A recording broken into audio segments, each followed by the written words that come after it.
ভারত মাতা কি, ভারত মাতা কি। ওরা গর্জন শোনায় না? বরানগরের গর্জন, চোরেদের বিসর্জন। বরানগরের গর্জন, বরানগরের গর্জন, বরানগরের গর্জন। সম্মানীয় রাষ্ট্রবাদী মঞ্চ, ভারতীয় জনতা পার্টির কার্যকর্তারা এখানে উপস্থিত আছেন। আর কিছুক্ষণের মধ্যেই শুভেন্দুদা এখানে উপস্থিত হবেন, উনি ঢুকে গেছেন প্রায়। সন্ময়দা বলছিলেন যে কথাটা, সেই প্রসঙ্গটা টেনেই বলি, বরানগরের মানুষ খুব বুদ্ধিমান মানুষ। কোনো কাজের দরকার পড়লে ওই অ্যাকোয়াটিকা না সায়েন্তিকা কি আছে, তাকে যদি এখন কাজের জন্য যেতে যায়, ধরুন আপনি বাড়িতে গেছেন, ওনার অ্যাসিস্ট্যান্ট এসে বলবে দাঁড়ান একটু বসুন, মেম সাহেব এখন ফেসবুকে রিলস বানাচ্ছে।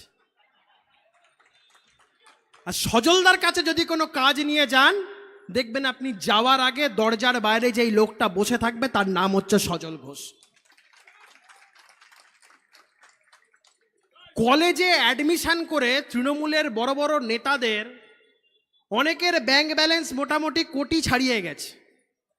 আমি শুধু ভাবি, সজলদা যদি কলেজের অ্যাডমিশন করে পয়সা তুলতো, আজকে পার্থ চট্টোপাধ্যায়ের বান্ধবীর খাটের তলার বাথরুম থেকে কি টাকা দেখেছেন, সব ছাপিয়ে যেত, গোটা একটা ফ্ল্যাট লাগতো অতগুলো টাকা রাখতে। এটা সজল ঘোষ।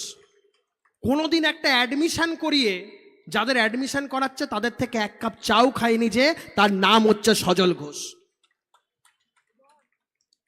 মুখ্যমন্ত্রী সারা রাজ্য ঘুরছেন, আজকে তো এখান দিয়েও গেছেন, বুঝতে পারছেন পায়ের তলায় আর মাটি নেই। মুখ্যমন্ত্রী বুঝতে পারছেন যে 4 জুন সারা বাংলা জুড়ে যখন লোকসভা এবং বরানগর বিধানসভার রেজাল্ট বেরোবে, দূরবীন দিয়ে তো কেন, অনুবীক্ষণ যন্ত্র দিয়ে তৃণমূলকে খুঁজে পাওয়া যাবে না, দেওয়াল লিখন স্পষ্ট হয়ে গেছে। তাই মঞ্চ থেকে দাঁড়িয়ে একজন নির্বাচিত মুখ্যমন্ত্রী, কনস্টিটিউশনাল পদে বসা মুখ্যমন্ত্রী শঙ্করদা আমাদের মধ্যে উপস্থিত হয়েছেন, শিলিগুড়ির প্রাক্তন বিধায়ক, সাংসদ, এই বর্তমান বিধায়ক। দাদাকে মঞ্চে অভিবাদন জানাচ্ছি। আমার অত্যন্ত প্রিয় দাদা শঙ্করদা উপস্থিত হয়েছেন আমাদের মধ্যে। আমি যেটা বলছিলাম, আমাদের মুখ্যমন্ত্রী টেম্পারামেন্ট রাখতে পারছেন না, যেখানেই যাচ্ছেন সেখানেই বুঝতে পারছেন এবারে মানুষ ওই ঘাস ফুলের আগাছা সাফ করে দেবে। তাই একজন নির্বাচিত জনপ্রতিনিধি হয়ে মঞ্চ থেকে 2 অক্ষর 4 অক্ষর বলছে, রাস্তা লুচ্চালা ফাঙ্গাদের মতো বাপ্পাটা করছে। যে বাপ্পাটা না থাকলে মুখ্যমন্ত্রী দিদি থেকে দিদিমা হয়ে যেতেন, কিন্তু মুখ্যমন্ত্রী হতেন না। এখনো অনেক ভদ্রভাবে আমরা রয়েছি, মুখ্যমন্ত্রী মাত্রা অতিক্রম করছেন। এর আগেও মুখ্যমন্ত্রী সীমা অতিক্রম করেছিলেন, তখন দীপক ঘোষের একটা বই দেখিয়ে বলেছিলাম, আজকে আবার বলছি সারা বাংলাকে পড়াবো। এই বইটার নাম মিথ্যাশ্রী, দীপক ঘোষের রচয়িত। সারা বাংলাকে পড়াবো, সারা গ্রাম বাংলা, প্রত্যেকটা ব্লকে ব্লকে, জেলায় জেলায় পড়াবো। মমতা বন্দ্যোপাধ্যায়ের মুখোশ টেনে খুলবো। দীপক ঘোষের মিথ্যাশ্রী বই সারা বাংলার মানুষকে পড়িয়ে মানুষকে বোঝাবো, বলবো এই মুখ্যমন্ত্রীকে চিনে নিন। দাদাও বললো, আবার বলছি, এর কপি, প্রিন্টেড কপি নেই।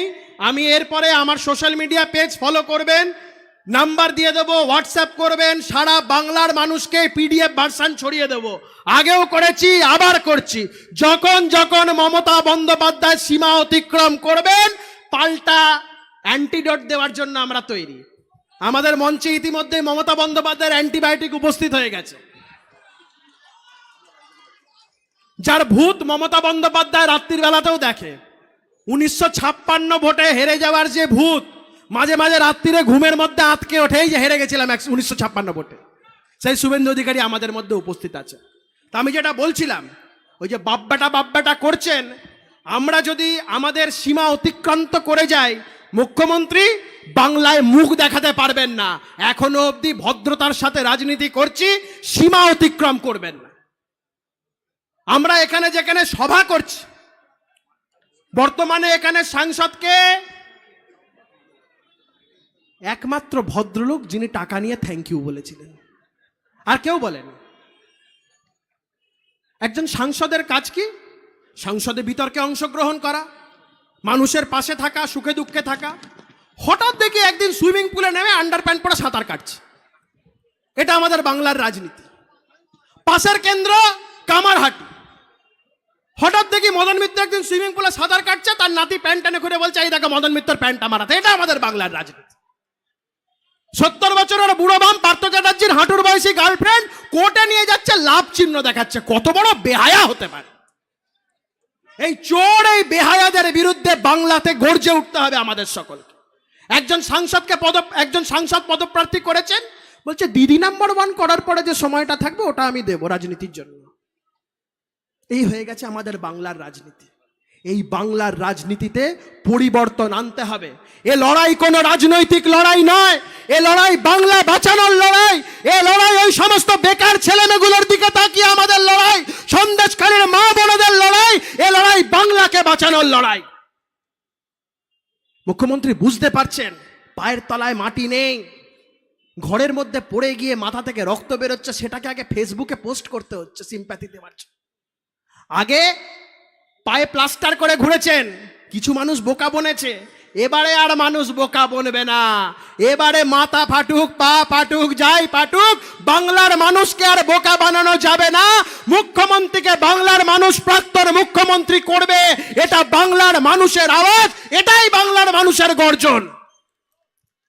আপনাদের সকলের কাছে অনুরোধ, দলমত নির্বিশেষে সমস্ত কিছু ভুলে গিয়ে ওই সন্দেশখালীর অত্যাচারিত মা বোনেদের দিকে তাকিয়ে, এই বাংলার বেকার ছেলেমেয়েগুলোর দিকে তাকিয়ে এই সরকারকে উৎখাত করুন।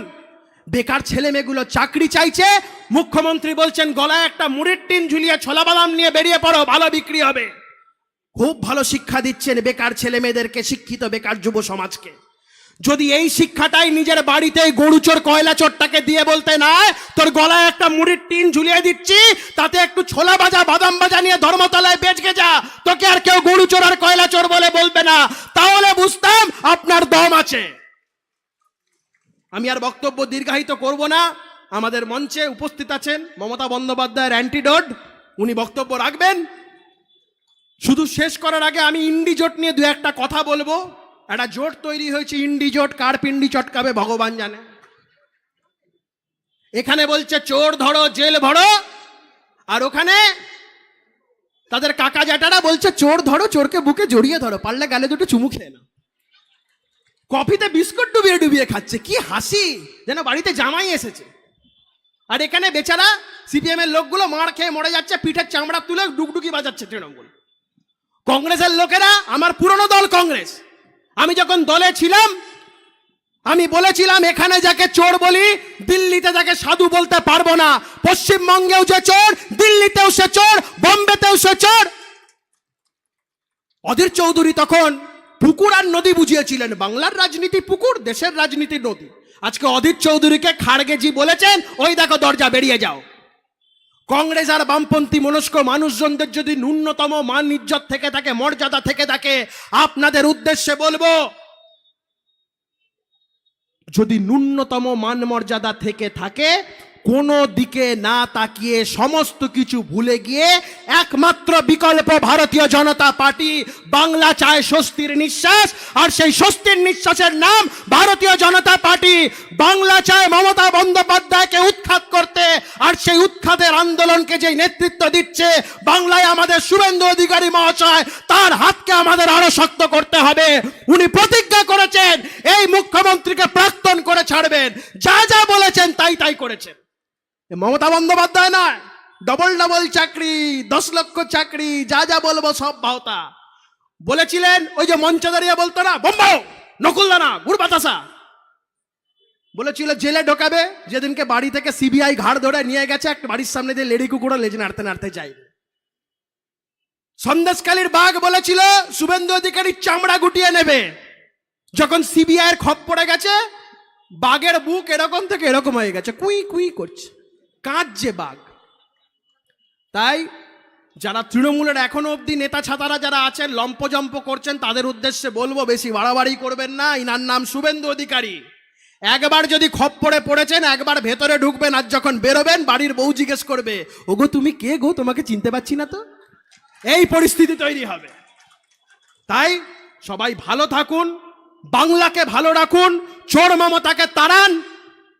বাংলার মানুষের স্বার্থে এখন অবধি মাথার চুল কামিয়ে ঘুরছি, বিয়ে শাদী করিনি। আপনাদের সকলের দায়িত্ব আমার মাথার চুল গজানোর, সজলদাকে জেতানোর, বাংলাকে চোর মমতার হাত থেকে মুক্ত করার। তাই সবাই মিলে একবার বলি, আমাদের নরেন্দ্র মোদীজি আমাদের গর্ব, বাংলার মাটিতে দাঁড়িয়ে আমাদের সাথে সুরে সুর মিলিয়ে বলেছেন চোর ধরো জেল বড়। রাহুল গান্ধীও বলেনি, সীতারাম ইয়েচুরিও বলেনি। তাই সবাই মিলে বলি একবার, চোর ধরো, চোর ধরো, চোর ধরো। সবাই ভালো থাকবেন। জয় হিন্দ, বন্দে মাতারাম, ভারত মাতা কি জয়। শুভেন্দু অধিকারী জিন্দাবাদ, শুভেন্দু অধিকারী জিন্দাবাদ, শুভেন্দু অধিকারী জিন্দাবাদ, ভারত মাতা কি। নমস্কার।